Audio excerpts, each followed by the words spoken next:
அனைவருக்கும் வணக்கம். அடியேன் அவினாசி ஜோதிலிங்கம், மித்ரா டிவியிலிருந்து. நான் இப்பொழுது அமர்ந்திருக்கின்ற ஆலயம் கும்பாபிஷேகத்திற்கு தயார் நிலையிலே இருக்கின்ற திண்டுக்கல் மாவட்டம் எரியோடு அருகிலே புதுரோடு குஜிலியம்பாறை வட்டம் அங்கு இருக்கின்ற மகாசக்தி ஆதி குபேர வாராகி அன்னையினுடைய ஆலயத்தில் இருக்கிறோம்.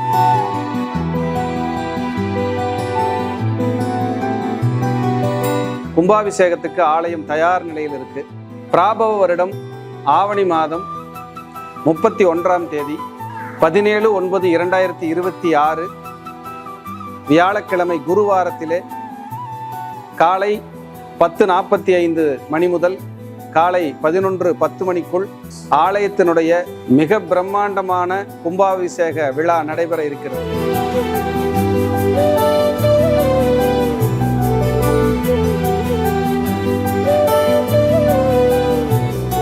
இந்த நிகழ்வை பார்த்து கொண்டிருக்கின்ற நீங்கள் இந்த கும்பாபிஷேக விழாவிலே கலந்து கொண்டு உலக நாடுகளில் நீங்கள் எங்கிருந்தாலும் எந்த வெளியூரில் இருந்தாலும் உங்களை எல்லாம் அன்போடு இருகரம் கூப்பி இந்த ஆலயத்திற்கு அடியேன் சார்பாகவும் இந்த கோவில் நிர்வாகத்தின் சார்பாகவும் சக்திவேல் சுவாமிகள் இந்த கோவிலுடைய ஆலய ஸ்தாபகர் அவர் ரொம்ப சிரமப்பட்டு இந்த ஆலயத்தை உருவாக்கி ஒரு அடுத்த கட்டத்துக்கு கொண்டு வந்திருக்காரு. அது ஒரு பிரம்மாண்டமான ஒரு சக்தி அந்த இடத்துல அம்பாள் உட்கார்ந்துருக்காங்க, உயிரோட்டமா இருக்காங்க.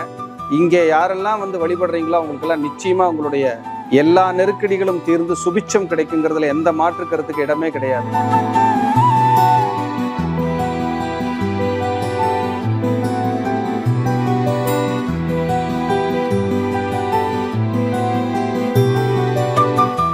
அப்படிப்பட்ட ஆலயத்தில் அடியேன் அமர்ந்து பேசிக்கிட்டு இருக்கேன். நீங்களும் எல்லாரும் வரணும், உங்களையும் நான் இந்த ஆலயத்தில் எல்லாரையும் பார்க்கணும்னு விருப்பப்படுறேன். கண்டிப்பா வாங்க. இந்த ஆலயத்திற்கு உங்களால் முடிந்த இந்த ஆலய கும்பாபிஷேக விழா மாபெரும் விழாவாக பிரம்மாண்ட விழாவாக நடைபெற இருக்கிறது. இந்த ஆலய கும்பாபிஷேக விழாவிற்காக நிதி உதவி மற்றும் பொருளுதவி நாங்கள் இந்த கோயிலில் பங்கெடுத்துக்கணும் அப்படின்னு நினைக்கிறவங்க டிஸ்கிரிப்ஷனில் இந்த ஆலயத்தினுடைய அக்கௌண்ட் நம்பர் மற்றும் வங்கியினுடைய விவரங்கள் கொடுக்கப்பட்டிருக்கு. ஆலயத்தினுடைய கோயிலுடைய அக்கௌண்ட் நம்பரே இருக்குங்க. நீங்கள் அதுக்கு தாராள நிதி உதவியும் பொருளுதவியும் செய்து உங்களுடைய பங்களிப்பையும் கொடுத்து அன்னையினுடைய பேரொருளை பெறுமாறு மீண்டும் ஒரு முறை உங்களை எல்லாம் அன்போடு நான் கேட்டுக்கொள்கிறேன். அதே போல் இந்த கும்பாபிஷேக விழா என்பது சாதாரண விஷயம் அல்ல. கோபுர தரிசனம் என்பது கோடி புண்ணியம் என்று சொல்வார்கள். குரு பார்க்க கோடி புண்ணியம், அதே போல கோபுர தரிசனம் என்பது கோடி புண்ணியம். அப்படிப்பட்ட ஒரு நல்ல நிகழ்வுக்காக உங்களை நான் அழைக்கிறேன். எல்லோரும் இந்த விழாவிலே கட்டாயம் கலந்து கொள்ள வேண்டும். இந்த ஆலய விழா நிறைய இடங்களுக்கு செல்ல இருக்கிறது, ஒளிபரப்பாக, நேரடி ஒளிபரப்பாக. அதே போல நேரடியாக நீங்கள் அனைவரும் இந்த ஆலயத்திலே பெரும் பங்களிப்பை செலுத்த வேண்டும், அன்னையினுடைய ஆசீர்வாதத்தை பெருமளவு வாங்க வேண்டும் என்பதை மீண்டும் இந்த ஆலயத்தில் அமர்ந்து அடியேன் அவினாசி ஜோதிலிங்கத்தின் சார்பாகவும் மித்ரா டிவி, மந்த்ரா டிவி, பக்தி யுகம், வாராகி ஜோதிடம் சார்பாக உங்களை எல்லாம் மீண்டும் இருகரம் கூப்பி அன்போடு அழைக்கின்றேன். அனைவரையும் நான் மிக பிரம்மாண்டமான கும்பாபிஷேக விழாவிலே சந்திக்க ஆவலாக இருக்கிறேன். நன்றி, வணக்கம், வாழ்க வளர்க.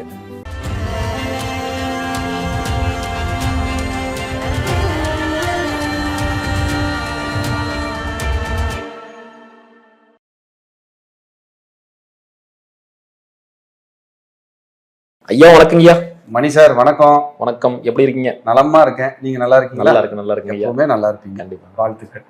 ஐயா, இன்னைக்கு சமுதாயத்துல எல்லாரும் நிறைய வேலை செய்யறோம். அது என்னதான் வேலை செஞ்சாலும் சில மன அழுத்தத்துக்கு நம்ம ஆளாயிடுறோம்.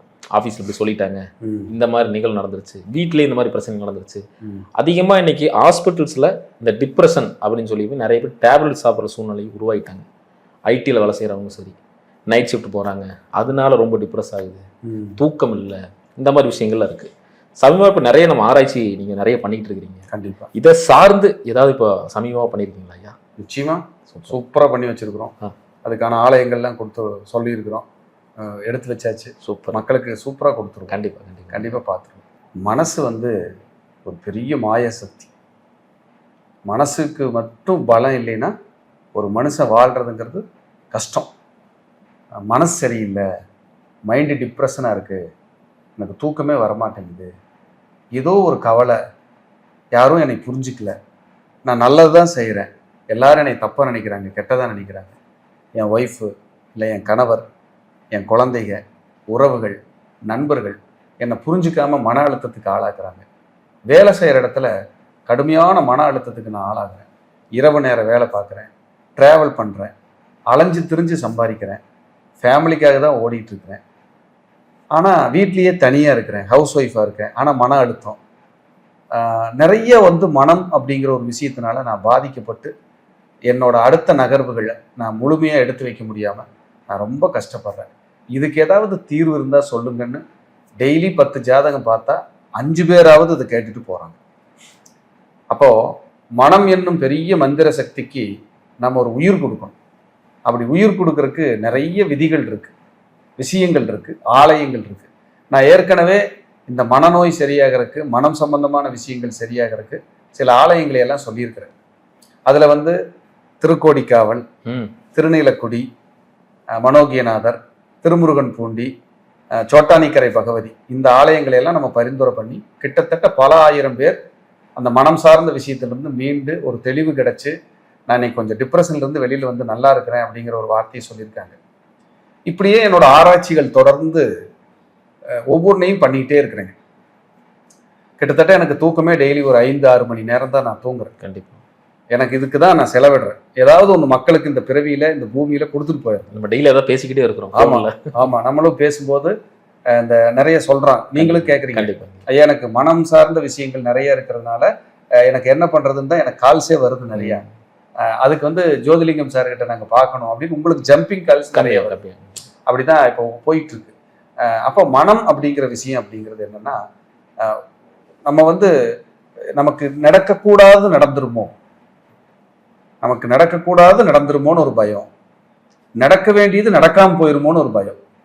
இந்த 2 நாளையே ஒரு மனுஷன் டிப்ரெஷன். அதில் தூக்கமும் இல்லை, தூக்கமே கிடையாதுங்கிறாங்க. தூக்கம் வரமாட்டேங்குது, நான் எப்படியோ பரண்டு படுத்து பார்க்குறேன், தூக்கம் இல்லை. மனசுல ஏதோ ஒரு பாரமா இருக்கு, இறுக்கமா இருக்கு, யாரை பார்த்தாலும் கோபமா வருது, யாரு கூட பேச தோணல, எங்காவது தனியா உட்காந்து ஒரு மணி நேரம் அழுகலான்னு தோணுது, எங்காவது கோயிலில் போய் தனியா உட்காந்துக்கலான்னு தோணுது, யாருக்கிட்டையுமே சொல்லாம எங்காவது ஓடிடலான்னு தோணுது. இந்த வெரைட்டிஸ் எல்லாம் இருக்காங்க, நிறைய டிப்ரெஷனோடவே இருக்காங்க. இதுக்கெல்லாம் காரணம் என்னன்னா, ஃபர்ஸ்ட் நம்ம மனசை கண்ட்ரோல் பண்ண தெரியல அப்படிங்கிறது ஒரு விதம். அது தெரியாதனாலதான் அது மனநோயா மாறுது. அதான் உண்மை. மனசுக்கு கடிவாளம் போட முடியாது, மனசுக்கு பூட்டு போட முடியாது. மனசுங்கிறது ஒரு உருவம் கிடையாது, அது ஒரு உணர்வு. அப்ப அந்த உணர்வுகளை நம்ம கரெக்டா அடக்கி ஆள தெரியலன்னா இந்த பூமியில நம்ம வாழ முடியாது. இன்னொருத்தர் போல வாழணுங்கிறது நினைச்சிட்டு வாழ்ந்தா அது மனநோய்.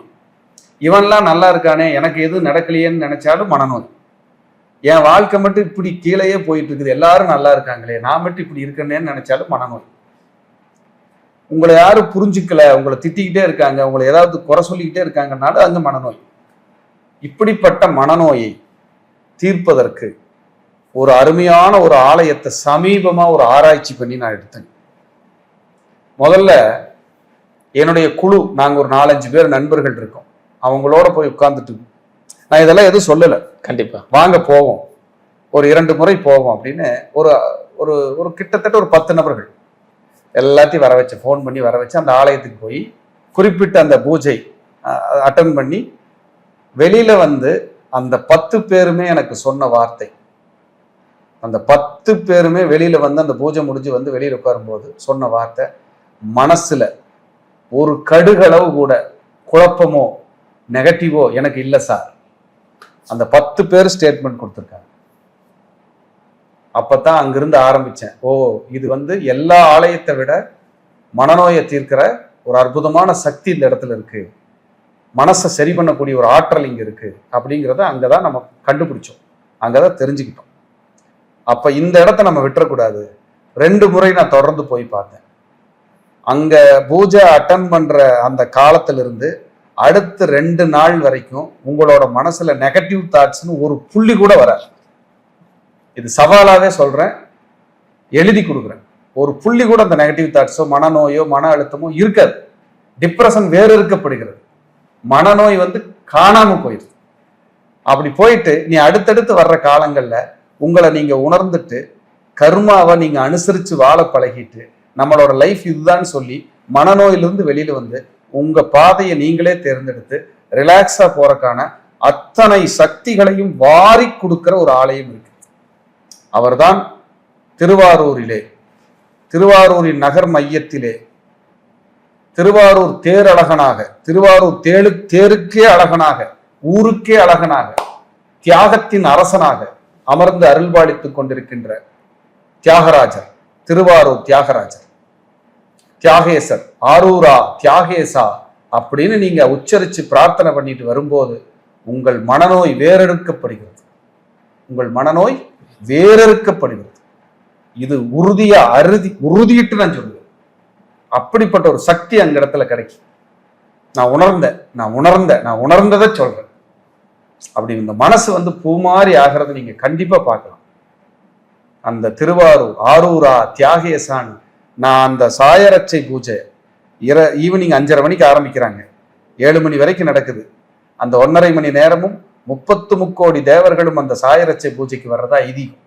ஒரு மனிதன் அந்த இடத்துல அமர்ந்து அந்த தியாகராஜருடைய அந்த ஆராதனை, பிறை சூடிய தியாகராஜனை, அம்பாளோடு இணைந்த தியாகராஜரை நீங்கள் அங்கே அமர்ந்து அருள்பாலித்து நீங்கள் உங்களுடைய 2 கரங்களை எடுத்து எனக்கு விமோச்சனம் கொடு நீங்க வேண்டி ஆரூரா தியாகேசா என்று நீங்கள் பிரார்த்தனை செய்து வேண்டும் பொழுது உங்கள் வேதனைகள் தூள் தூளா, உங்களுடைய மனநோய் இருக்கும் இடம் தெரியாமல் பறந்தோடும்.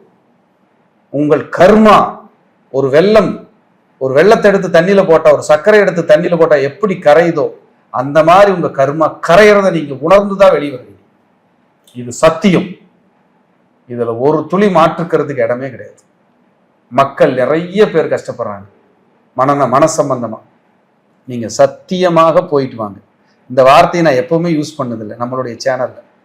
எவ்வளவு கான்பிடென்ட் இருந்தா, நான் எவ்வளவு உணர்ந்திருந்தா அந்த இடத்துல உட்கார்ந்து என் கூட வந்தவங்க உணர்ந்திருந்தா எப்படிப்பட்ட ஒரு விஷயத்த அவங்க ஃபீல் பண்ணியிருப்பாங்க. ஏன்னா எப்பவுமே நீங்க எக்ஸ்பெரிமெண்ட் பண்ணாம உங்களுக்கு கோயில் சஜஷனே பண்ண மாட்டேன். அப்படிப்பட்ட ஒரு மனம் சார்ந்த விஷயத்தை, மனசுல இருக்கிற கவலைய, மனசுல இருக்கிற பாரத்தை, மனசுல இருக்கிற சுமைய, மனசுல இருக்கிற நெருடல்களை, மனசு மனசு மனசு சரியில்லை அதெல்லாம் இனி இல்லை. இனி மனசு சந்தோஷமும் பூமாரி ஆகி எல்லாருக்கும் நீங்க சஜஷன் பண்ற நிலைமைக்கு வந்துருக்கு. உறுதியா குழந்தைங்க 15 வயசு, 12 வயசு, 17 வயசு, 20 வயசு, 21 வயசு, கல்யாணம் ஆனவங்க, வயசானவங்க, இளம் வயது, தொழில் டிப்ரெஷன், மன அழுத்தம், காதல் டிப்ரெஷன், எத்தனைக்கும் தீர்வு சாமி. அந்த இடத்த உணர்ந்துட்டேன். நீங்க போயிட்டு வர சொல்லுங்க. இந்த வீடியோ பார்த்துட்டு இருக்கிற நேயர்கள் மிஸ் பண்ணாம போங்க. எத்தனை பேர் தூக்கம் இல்லாம இருப்பீங்க. நீங்க போயிட்டு வந்துட்டு எனக்கு சொல்லுங்க. போயிட்டு வந்தீங்கன்னா நிச்சயமா இந்த பிரபஞ்சத்துல நான் நன்றிக்குரியவனா இருக்கிறத நீங்க நினைச்சு பார்ப்பீங்க. என்னைக்கு போகணும் சொல்றேன். இந்த நேயர்கள் நினைச்சு பார்ப்பாங்க. என்கிட்ட நீங்க ஜாதகம் பார்த்தா தான் நான் இதை சொல்லுவேன்னு இல்லை. நான் ஜாதகம் என்ன சொல்ல வரேன்னா, எனக்கு வேலைப்பளு அதிகம். நீங்க எங்கேயோ போய் ஜாதகம் பார்த்துக்கங்க. உங்களோட தெரிஞ்சவங்க, வேண்டியவங்க, பக்கத்து ஊர் குடும்ப ஜோதிடர் எல்லாம் எங்க வேணாலும் நீங்க போய் பார்த்துக்கங்க. அதுக்கான வீடியோ அல்ல. நீங்க எங்கிட்ட ஜாதகம் பார்க்க வாங்கங்கிறதுக்கான வீடியோ இது அல்ல. எல்லா வீடியோவும் அது அல்ல. அப்ப எதுக்காக வீடியோ போடுறீங்க? நான் இந்த பூமியில பிறந்ததுக்காக ஏதாவது ஒன்று கொடுத்துட்டு போகணும்னு நினைக்கிறேன். அதை நான் கொடுக்கறதுக்கு வந்திருக்கேன். அதை உங்களுக்கு நீங்க அள்ளி எடுத்துக்கங்க. என்னோட உடன் பிறந்த பிறவா சகோதரி சகோதரர்கள், என்னுடைய தாய்மார்கள், அக்கா தங்க அண்ணன் தம்பி யாரெல்லாம் இந்த பூமியில பிரபஞ்சத்தில் இருக்கீங்களோ அவங்களுக்கெல்லாம் அள்ளித்தர்றேன். இங்க போயிட்டு வாங்க.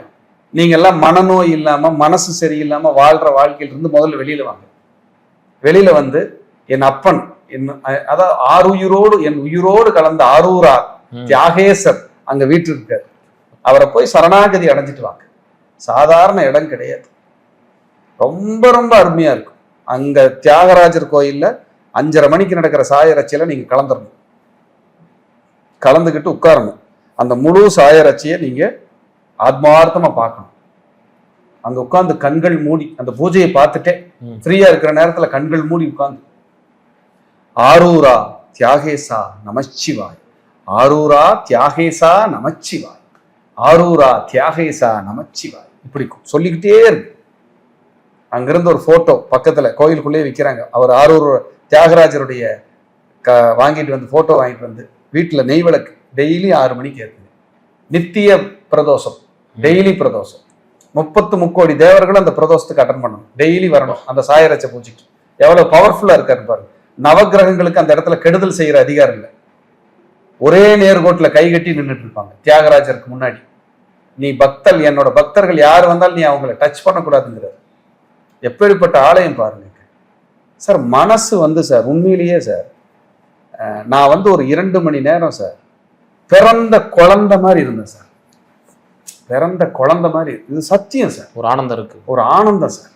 ஒரு ஒரு ஒரு மாதம் முழுவதும் கைலாயத்தில் உட்காந்து ஒரு தியான கிளாஸ் அட்டன் பண்ணிட்டு வெளியில வந்தா எப்படி இருக்கும் ஒரு குருமார்கள் முன்னாடி, அந்த ஃபீல் இருந்தது சார். உண்மை சார், உண்மை சார், சத்தியம் சார். மக்கள் இதை பார்த்துட்டு இருக்கிறவங்க எத்தனையோ பேர் சார் மனம் சார்ந்த விஷயத்தினால பாதிக்கப்பட்டிருப்பாங்க. இங்க போயிட்டு வர சொல்லுங்க, போயிட்டு வந்தாங்கன்னா ரெடி ஆயிடுவாங்க. அப்படியே போயிட்டு வந்ததுக்கப்புறம் நல்ல மருத்துவர் கூட கிடைக்கலாம் சரி பண்றதுக்கு. அது கூட அந்த தியாகராஜர் பண்ணி கொடுப்பாரு. நம்பிக்கையோட இறையர்களோட போயிட்டு வாங்க, உங்க டிப்ரெஷன் காணாம போயிடும். இதை நான் பேசுறதுக்கு ரொம்ப பெருமைப்படுறேன் சார், ரொம்ப ஆனந்தப்படுறேன் சார். என்னை நம்பி சப்ஸ்கிரைப் பண்ணியிருக்கிற, இந்த வீடியோவை பார்க்குற என்னுடைய தமிழ் சொந்தங்கள் எத்தனையோ பேர் பார்த்துட்டு இருப்பாங்க உலக நாடுகள் முழுவதும். ஒரே தடவை எனக்காக ஒரு தடவை சாயரட்சை வந்து அட்டன் பண்ணிட்டு போங்க. என்னைக்கு சார் வரணும்? திங்கட்கிழமை பெஸ்ட்டு, ஈவினிங் சாயரட்சை. அப்படி இல்லைன்னா உங்களுக்கு எந்த நாள் கிடைச்சாலும் எந்த நேரம் கிடைச்சாலும் வாங்க, இந்த ஈவினிங் சாயரட்சையில் கலந்துக்குங்க, நல்ல பிரார்த்தனை பண்ணுங்க. அந்த கோயிலில் எனக்கு ரொம்ப நெருங்கிய நண்பர் வாக்கீசன் குருக்கள் அங்கே உள்ளதா இருக்கார். நம்ம ஏற்கனவே ருணவிமோச்சன லிங்கத்துக்கு அவருடைய பேரெல்லாம் போட்டிருக்கோம். இன்னைக்கும் ஏதாவது உதவிகள் தேவைப்பட்டா அவர் கண்டிப்பா அங்கே உங்களுக்கு உதவி செய்யறதுக்கு தயாரா இருக்கார். அவருடைய ஃபோன் நம்பரையும் கீழே டிஸ்கிரிப்ஷன்ல போட்டிருங்க. அவங்க பார்த்துக்கிட்டு பேசுனாங்கன்னா அவர் உங்களுக்கு உதவி செய்வார், உங்க கண்டிப்பாக நல்லது செஞ்சு கொடுப்பார் அப்படிங்கிறதையும் நான் சொல்ல விரும்புகிறேன். இது வந்து தயவு செய்து இந்த உலக நாடுகளில் என் தமிழ் சொந்தங்கள் எங்கே இருந்தாலும் இந்த கோயிலுக்கு உங்களுக்கு மனம் சார்ந்த விஷயங்கள் உங்களுக்கு பிரச்சனையாக இருக்குன்னா வந்துட்டு போங்க, ஒரு முறை வந்துட்டு போங்க. நீங்கள் என்னை விடவே மாட்டீங்க. நீங்கள் அதுக்கப்புறம் நீங்கள் எங்கிட்ட ஜாதகம் பார்க்கறதில்ல, அப்புறம் நீங்கள் பார்க்குறோம் பார்க்கல, அது என் பிராப்தம் உங்கள் பிராப்தம் நினச்சி பார்ப்பீங்களா சார்? இங்கே அவர்னால தான் இங்கே நான் வந்தேன், நான் நல்லா இருக்கேன்னு நினைப்பீங்கல்ல, அந்த கிரெடிட் அந்த பிளஸ்ஸிங்ஸ் எனக்கு போதும் சார். என் குழந்தைங்க நல்லா இருப்பாங்க சார், எனக்கு வேற ஒன்றுமே வேண்டியதில்லை சார். இதான் உண்மை. அப்படிப்பட்ட ஒரு சக்தி வாய்ந்த ஒரு ஆலயத்தை இந்த தருணத்தில் பேசியதிலே நான் மிகவும் ஆனந்தப்படுகிறேன். அற்புதமாக மனசு நிறைவோட மனசு பூரிப்போட பேசியிருக்கேன். உங்க எல்லாருக்கும் இந்த நிகழ்ச்சி பார்த்துட்டு இருக்கிற எல்லாருக்கும் இது பயன்படுத்தும்னு நான் நம்புறேன். நானும் அந்த ஆரூர் ஆரை தியாகேசரை வேண்டி விடைபெறுகிறேன். நன்றி, வணக்கம், வாழ்க வளர்க. நன்றி.